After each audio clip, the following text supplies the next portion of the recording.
আপনি যতই ভালো মানুষ হন না কেন, যতই অন্যের জন্য নিজেকে বিলিয়ে দেন না কেন, কিছু মানুষের কাছে আপনি কোনোদিনও ভালো হতে পারবেন না। কারণ সেসব মানুষের ভেতরে মনুষ্যত্ব নেই। আর এই মনুষ্যত্বহীন মানুষগুলো আপনাকে যে কোনো সময় বিপদে ফেলতে পারে। তাই এদের থেকে সবসময় নিরাপদ দূরত্ব বজায় রাখুন। পৃথিবীতে ভুল বোঝার জন্য অনেকেই আছে, কিন্তু পরিস্থিতি বোঝার মতো কেউ নেই।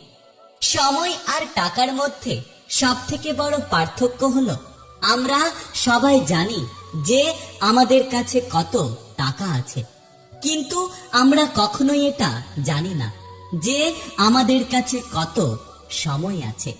ক্ষণিকের জন্য হাত ধরার মানুষের অভাব হয় না, অভাব হয় শুধু হাত ধরে শেষ পর্যন্ত দাঁড়িয়ে থাকার মানুষ।